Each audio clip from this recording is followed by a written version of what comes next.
Yes. It's the wonderful process of seeing what lights work and what lights don't and what needs to be repaired before we mount the production event to the woods. Okay, this one I can pull out. And try it in there.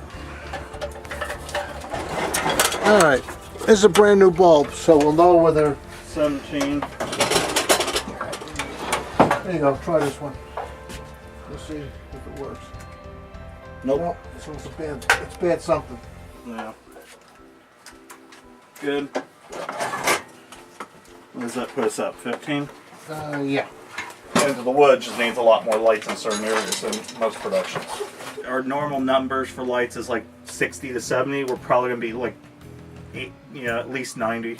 We're doing a slightly different method for this show of how we're going to light like the back wall and such, the cyc. Where in the theater right now we use the strips and we can do 3 colors. What we're going to do this show is we're going to still use those 3 colors, but we're also going to use a good chunk of these to handle lighting that back wall and doing like day setting and night setting and such.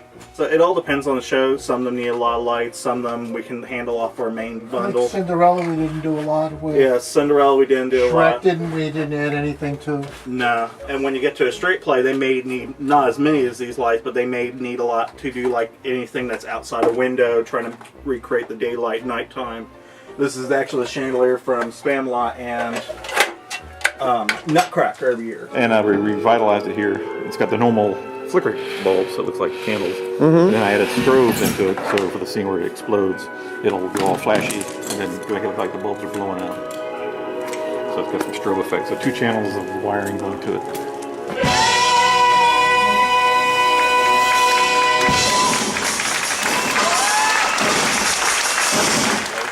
It's kind of amazing what we do have in inventory, and it's kind of great because there's shows where we don't touch anything in this room, and then there's shows where we move everything.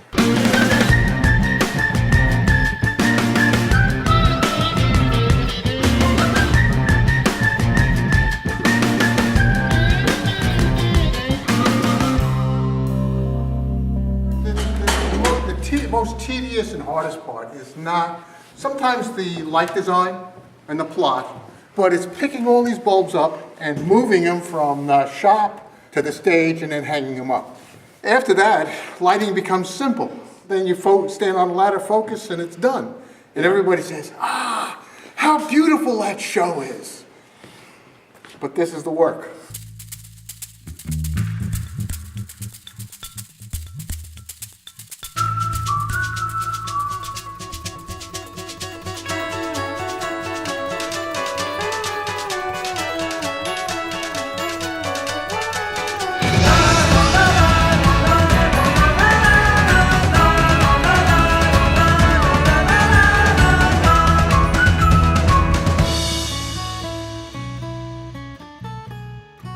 the ones that do a lot of work or used a lot are these Fresnels because they're everywhere in the theater. I mean, you can see there's a whole pipe that has just Fresnels on them. I usually have like for me, kind of a standard plot I base everything off of. And I think I've only changed that a couple times. Rent was different, where I literally threw out the old plot and kind of started from scratch, just to kind of give it a different look. But I have this basic plot, and it's almost like a sandbox. It gives me creativity to play, but sometimes when you do a musical, if you have the space, you start adding in all the little tight specials and such, the downlights. This lever opens up the light.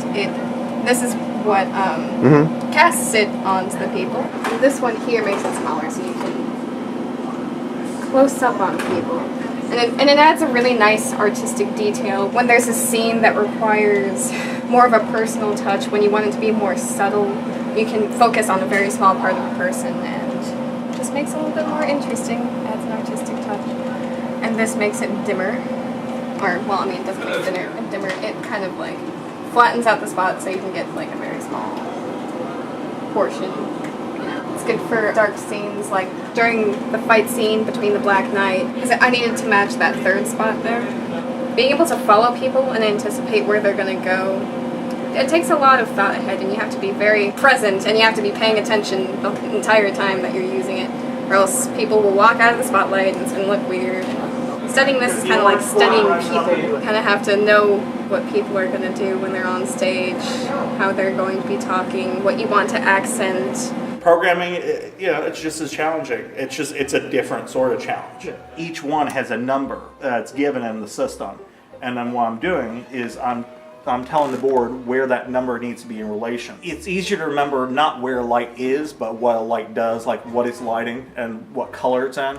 And so we try to group things like that on the console. Being able to tell the console where that is makes it a lot easier on us. During the show, it's really preset to run playlists, so it runs through the whole show in order.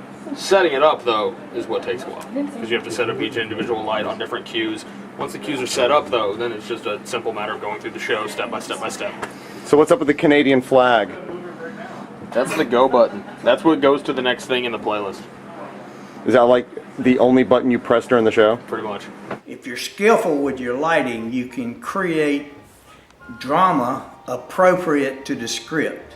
Some scripts call for a lot of excitement and a lot of dynamics, and the director, of course, is going to do that with movement and with facial expressions, and the writer has already done it with dialogue. So the lighting person comes in and enhances all of this by lighting it. When I was working in television, I would always tell my crew when we were lighting events, and particularly when they felt like they were a little unappreciated and not really getting the attention they need from other people, without lighting, it's radio. Reading is important, but lighting is everything. So very important.